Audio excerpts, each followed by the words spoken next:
सभी का स्वागत है। मैं हूं आपके साथ अभिषेक शर्मा और आज के इस वीडियो सेशन में हम 29 अप्रैल तक के सभी इंपॉर्टेंट करंट अफेयर्स कवर करने वाले हैं। हमेशा की तरह आप इस वीडियो को अंत तक जरूर देखिएगा, आज भी आपको काफ़ी कुछ जानने के लिए मिलेगा।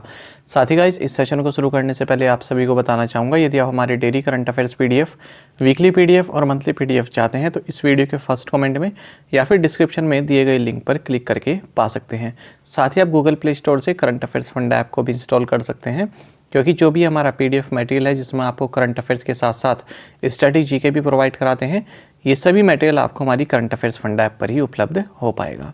तो यदि आप हमारा पीडीएफ कोर्स बाय करना चाहते हैं तो लिंक आपको वीडियो के डिस्क्रिप्शन में मिल जाएगा, या फिर आप करंट अफेयर्स फंडा ऐप से भी डायरेक्ट इसको बाय कर सकते हैं। कोई भी अगर आपका डाउट है हमारे पीडीएफ कोर्स से संबंधित तो कमेंट बॉक्स में ज़रूर लिखिएगा। तो चलिए फिर करते हैं शुरुआत इस वीडियो सेशन की। सबसे पहले 28 अप्रैल को पढ़े गए करंट अफेयर्स क्विकली रिवाइज कर लेते हैं। HDFC बैंक ये पहला प्राइवेट सेक्टर बैंक बन गया है जिसने हिमाचल प्रदेश के लाहौल एंड स्पीति डिस्ट्रिक्ट में अपनी ब्रांच ओपन की है। आपको जानना चाहिए वर्ल्ड की ओल्डेस्ट पर्सन केन तनाका, इनका 119 वर्ष की आयु में निधन हो गया है। आपको बता दें गिनीज जो वर्ल्ड रिकॉर्ड जो है उसमें इनका नाम था, जो Guinness book of world record है उसमें इनका नाम था, उनके द्वारा ये वेरीफाइड थी, इसलिए इन्हें वर्ल्ड के ओल्डेस्ट पर्सन कहा गया है। इनके अलावा और भी हो सकते हैं जिनकी आयु इनसे ज़्यादा 125 हो 126 हो, पर गिनीज बुक जो है उसके हिसाब से ये सबसे वर्ल्ड ओल्डेस्ट पर्सन रही और इनका हाल ही में निधन हो गया है। उत्तराखंड के governor lieutenant general Gurmeet Singh, इन्होंने देहरादून से BRO 863 मल्टी डायमेंशनल एक्सपीडिशन को हरी झंडी दिखाई। इंडिया का फर्स्ट अमृत सरोवर ये उत्तर प्रदेश के रामपुर की ग्राम पंचायत पटवाई में डेवलप किया गया है। शरद कमल, इन्होंने senior national table tennis championship का फाइनल जीत लिया है। यूनियन कैबिनेट ने जम्मू एंड कश्मीर में 540 मेगावाट का क्वार हाइड्रो इलेक्ट्रिक प्रोजेक्ट इसको बनाने पर सहमति दे दी है। साथ ही आपको जानना चाहिए कि यूनियन कैबिनेट ने PM स्वनिधि के तहत जो भी ऋण दिया जा रहा है उसको दिसंबर 2024 तक दिए जाने की मंजूरी दे दी है। जमैका की एथलीट एलन थॉम्सन हेरा, इन्हें 2022 लॉरियस वर्ल्ड स्पोर्ट्स अवार्ड में sports women of the year नामित किया गया है।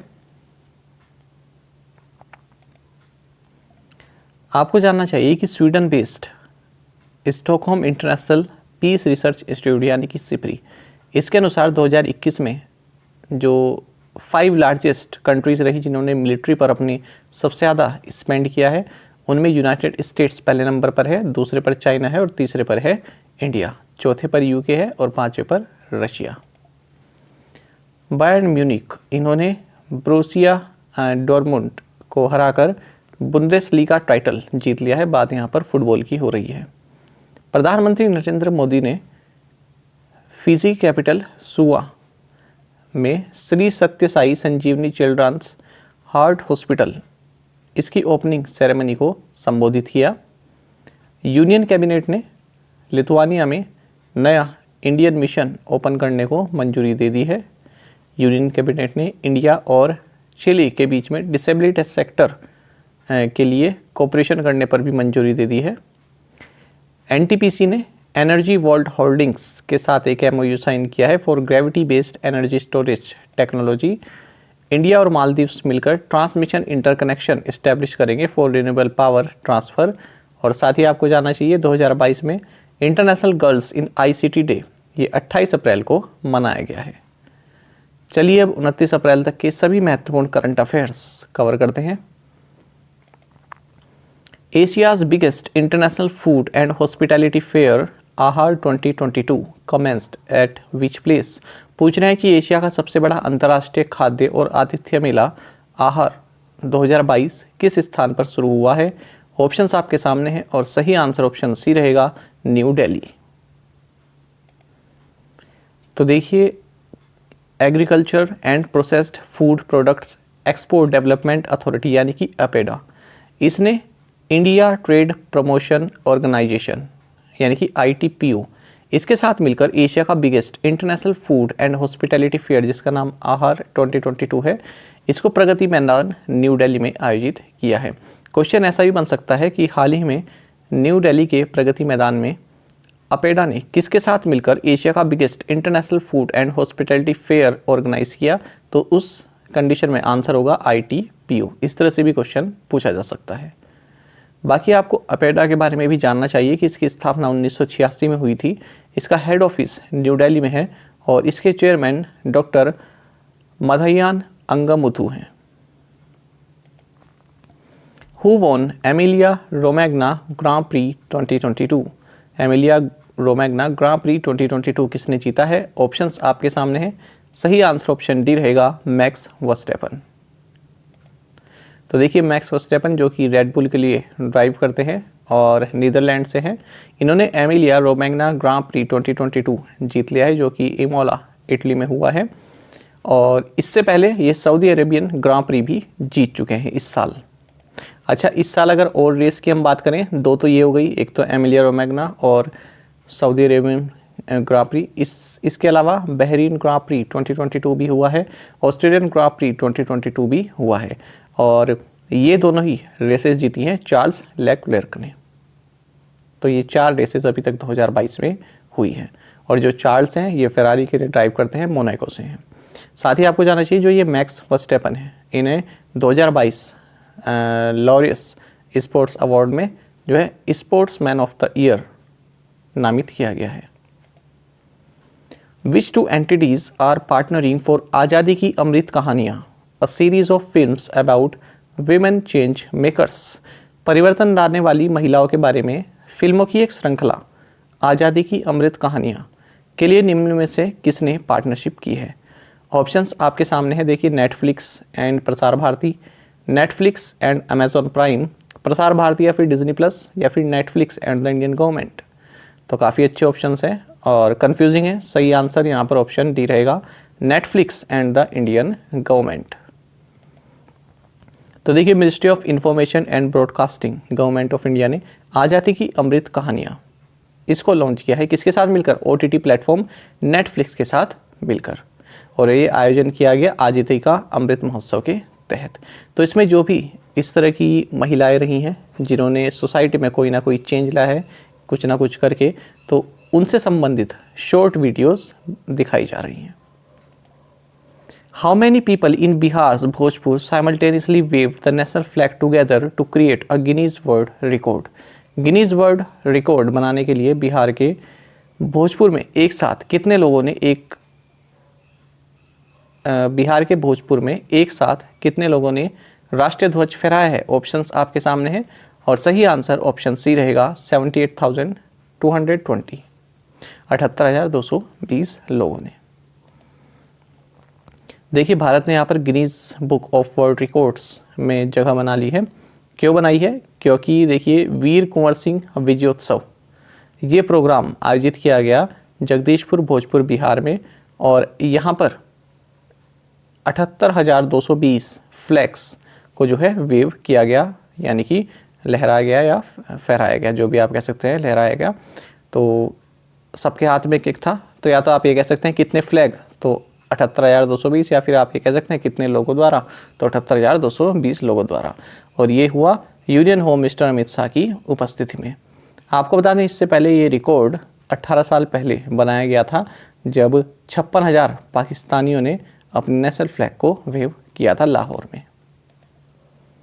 PM Narendra Modi and President of the European Commission agreed to launch India EU trade and technology council. प्रधानमंत्री नरेंद्र मोदी और यूरोपियन कमीशन प्रेसिडेंट, यहाँ आपको नाम बताना है, ने भारत यूरोपीय संघीय व्यापार और प्रौद्योगिकी परिषद शुरू करने पर सहमति व्यक्त की है। ऑप्शंस आपके सामने हैं। सही आंसर ऑप्शन डी रहेगा, उर्सुला वॉन डेर लेयन। तो देखिए, प्राइम मिनिस्टर नरेंद्र मोदी और जो यूरोपियन कमीशन की प्रेसिडेंट हैं उर्सुला वॉन डेर लेयन, तो इन्होंने India EU trade and technology council इसको लॉन्च करने की बात कही है न्यू दिल्ली में इनकी मीटिंग के दौरान। तो ये जो India EU trade and technology council है तो इसके तहत भारत और यूरोपियन यूनियन के बीच जो ट्रेड है, जो टेक्नोलॉजी और जो सिक्योरिटी है, इससे संबंधित जो भी कोलैबोरेशन है उसको बढ़ावा मिलेगा। तो पूछा जा सकता है, हो सकता है ये हटा दें, आगे से इंडिया यू हटा दें, ये पूछ ले कि trade and technology council India किसके साथ मिलकर लॉन्च करेगा, इस तरह से यू बन जाता है। तो सही आंसर उस दशा में ईयू रहेगा। बाकी आपको ये भी जानना चाहिए कि हाल ही में प्राइम मिनिस्टर नरेंद्र मोदी ने जो भारत का फ्लैगशिप कॉन्फ्रेंस है, जो कि जियो पॉलिटिक्स और जियो इकोनॉमिक्स से संबंधित जो भारत का एक प्रोग्राम है जिसका नाम रायसीना डायलॉग है, इसके 7th एडिशन को इनोग्रेट किया है। आपको बता दें, जो ये रायसीना डायलॉग, जो ये एक तरह का प्रोग्राम होता है, इसको ministry of external affairs India observer research foundation के साथ मिलकर ऑर्गेनाइज करती है। और इस इवेंट में जो चीफ गेस्ट रही, ये यही रही है यूरोपियन कमीशन की president Ursula von der Leyen. चलिए आगे बढ़ते हैं। Which states former chief minister G D. Rymbai passed away. किस राज्य के पूर्व मुख्यमंत्री जे.डी. रिम्बाई का निधन हो गया? ऑप्शंस आपके सामने है। सही आंसर ऑप्शन डी है, मेघालय। तो जे.डी. रिम्बाई ये मेघालय के फॉर्मर चीफ मिनिस्टर रहे हैं और 88 साल की उम्र में इनका निधन हो गया है। आपको बता दें, जून 15, 2006 से और मार्च 2007 तक ये मेघालय के चीफ मिनिस्टर रहे हैं। बात करें आज की, तो मेघालय की कैपिटल शिलोंग है और गवर्नर सत्यपाल मलिक है, चीफ मिनिस्टर कॉनरेड संगमा है। Which of the following has organized a national level workshop on innovative agriculture? निम्नलिखित में से किसने अभिनव कृषि पर एक राष्ट्रीय स्तर की कार्यशाला का आयोजन किया है? ऑप्शंस आपके सामने हैं। सही आंसर ऑप्शन बी रहेगा, नीति आयोग। कोई भी क्वेश्चन है नीति आयोग से संबंधित महत्वपूर्ण रहता है। नीति आयोग ने नेशनल लेवल वर्कशॉप एक ऑर्गेनाइज की है जिसका नाम है इनोवेटिव एग्रीकल्चर। कहाँ पर? विज्ञान भवन, न्यू दिल्ली में। और हाल ही में देखा था कि नीति आयोग के अब जो नए वाइस चेयरमैन हैं ये सुमन बेरी होंगे, राजीव कुमार को रिप्लेस करेंगे। Robert Golob elected as prime minister of which country? Robert Golob किस देश के प्रधानमंत्री चुने गए हैं? ऑप्शंस आपके सामने हैं। सही आंसर ऑप्शन सी रहेगा, स्लोवेनिया। तो रॉबर्ट गोलोब इन्होंने 3 टाइम प्राइम मिनिस्टर जेनिट जांसा को हराकर जो है प्राइम मिनिस्टर इलेक्शन जीत लिया है। बाकी आपको जानना चाहिए, जो स्लोवेनिया है इसकी कैपिटल लुबियाना है, करेंसी यूरो है। Indian sports women and Arjuna awardee Elvira Brito passed away recently. She captain the women's team for which sport? भारतीय खिलाड़ी और अर्जुन पुरस्कार विजेता एल्विरा ब्रिटो का हाल ही में निधन हो गया। उन्होंने किस खेल के लिए महिला टीम की कप्तानी की थी? ऑप्शंस आपके सामने हैं। सही आंसर ऑप्शन ए रहेगा, हॉकी।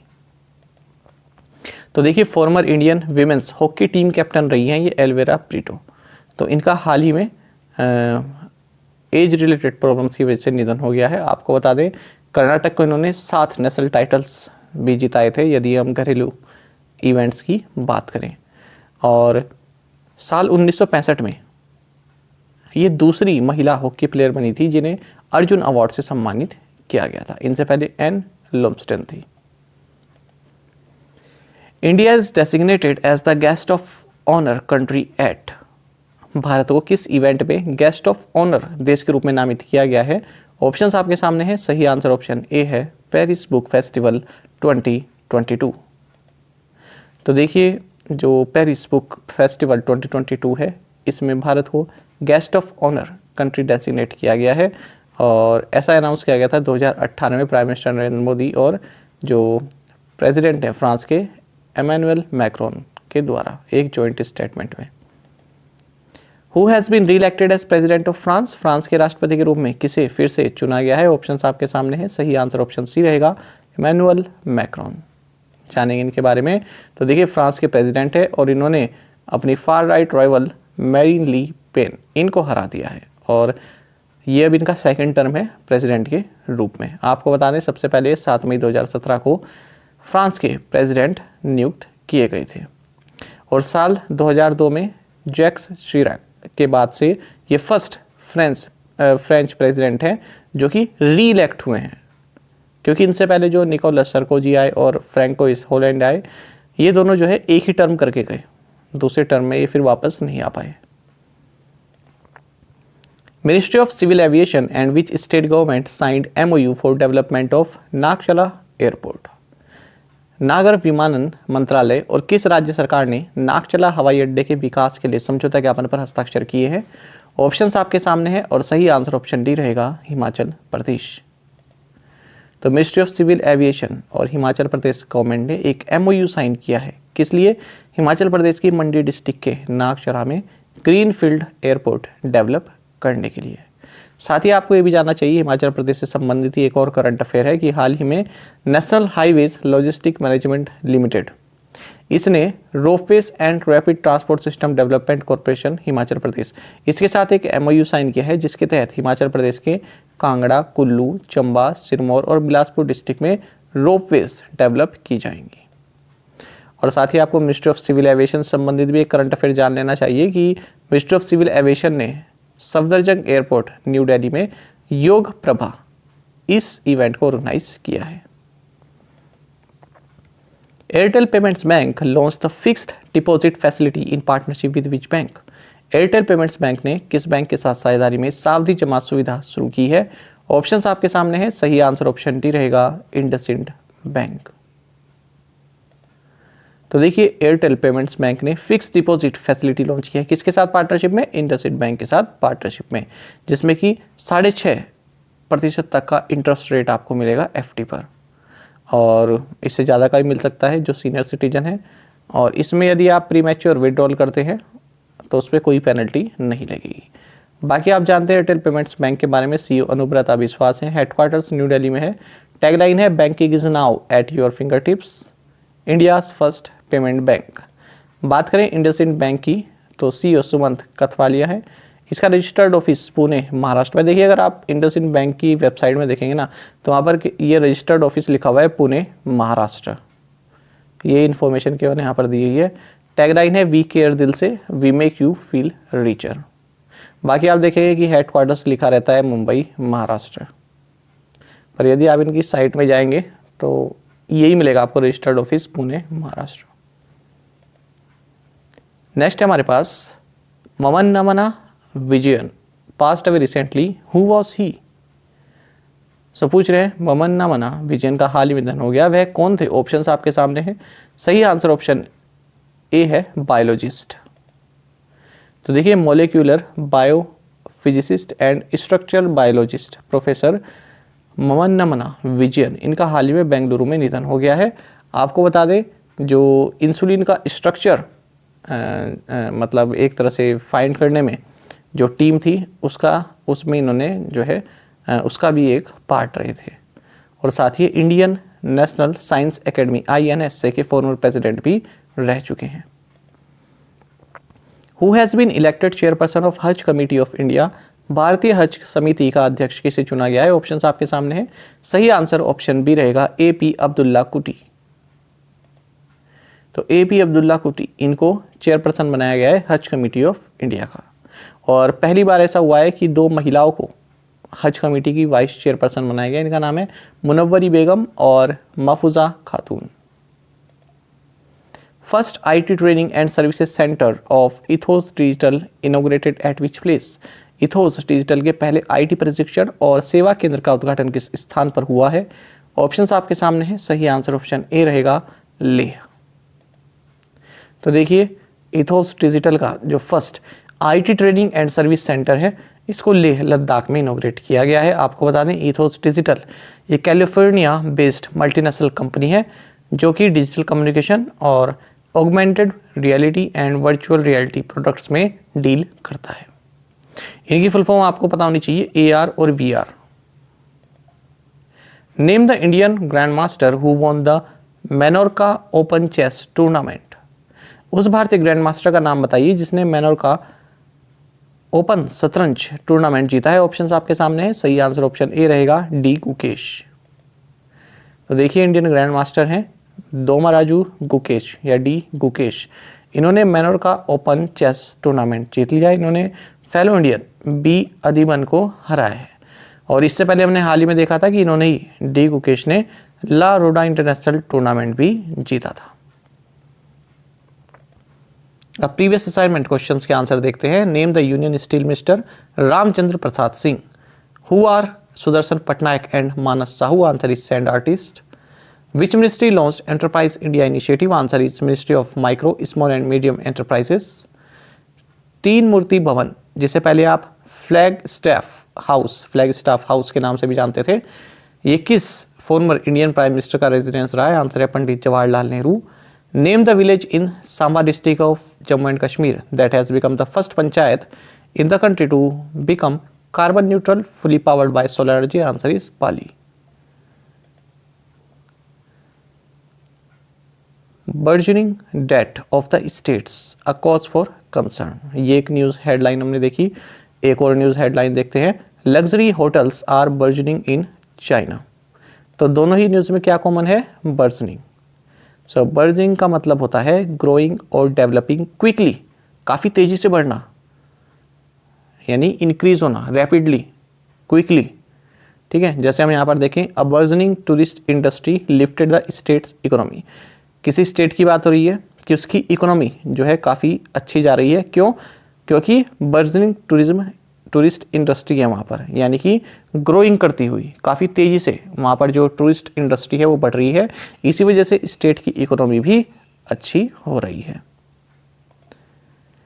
अच्छा, तो यहाँ पर देखिए, burgeoning debt of the states a cause for concern. तो स्टेट की बात करें, किसी स्टेट की बात कर रहे हैं, यहाँ पर ये कह रहे हैं कि उस स्टेट का जो डेट है, जो ऋण है उसका, वो काफ़ी तेज़ी से बढ़ रहा है। बर्जनिंग डेट यानी कि बढ़ता हुआ लोन या ऋण है ना, उसके लिए कॉज ऑफ कंसर्न है, कॉज फॉर कंसर्न है, चिंता का विषय है। यहाँ पर देखें, luxury hotels are burgeoning in China. यहाँ पर क्या कहना चाह रहे हैं कि चाइना में जो लग्जरी होटल्स हैं वो काफ़ी तेज़ी से बढ़ रहे हैं, खुल रहे हैं, है ना। तो इसका मतलब क्या हुआ? तेज़ी से। अच्छा, इन दोनों में आप कंफ्यूज मत होइएगा, ये तो है बर्जनिंग और ये है ब्लजन, है ना। तो ये भी हमने हाल ही में पढ़ा था और ये हम आज पढ़ रहे हैं। तो ये वाला शब्द मैं इसलिए लाया हूँ आज, ताकि आपको इन दोनों में कन्फ्यूज़न ना रहे। बर्जनिंग का मतलब है तेज़ी से बढ़ना या ग्रो करना, और ब्लजन का मतलब क्या है? किसी को मारना, किसी वेपन से, जैसे आयरन रोड से या फिर किसी भी वेपन से मारना तेज़ी से, उसको बोलते हैं ब्लजन। ये हमने हाल ही में पढ़ा भी था। तो दोनों को आप एक साथ लिखिएगा और दोनों के अर्थ भी आप लिखिएगा, ताकि इन दोनों में कन्फ्यूज़न ना रहे आपको। चलिए आज के असाइनमेंट क्वेश्चंस देखते हैं। Who is the UN resident coordinator for India? The Uber Cup is an international women's competition in which sport? Which country banned the India out campaign calling it a threat to national security?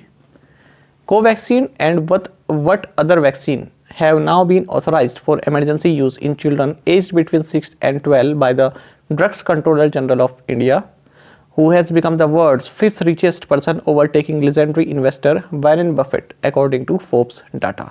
तो पांचों questions के answer आप हमें comment box में जरूर दीजिएगा। यदि आपको एक क्वेश्चन का आंसर भी आता है तो वो भी आप हमें कमेंट बॉक्स में बता सकते हैं। साथ ही करंट अफेयर्स फंडा को आप टेलीग्राम पर भी ज्वाइन कर सकते हैं। यहाँ पर रेगुलर वीडियो अपडेट्स और करंट क्विजेस हम आप सभी के लिए डालते रहते हैं। साथ ही डिस्कशन ग्रुप में आप किसी भी क्वेश्चन का सोल्यूशन पा सकते हैं। दोस्तों, यहाँ पर हमारे करंट अफेयर्स की प्लेलिस्ट दी गई है, इसको आप जरूर देखें और अपने दोस्तों के साथ, फेलो एस्पिरेंट के साथ हमारे करंट अफेयर्स को शेयर जरूर करें।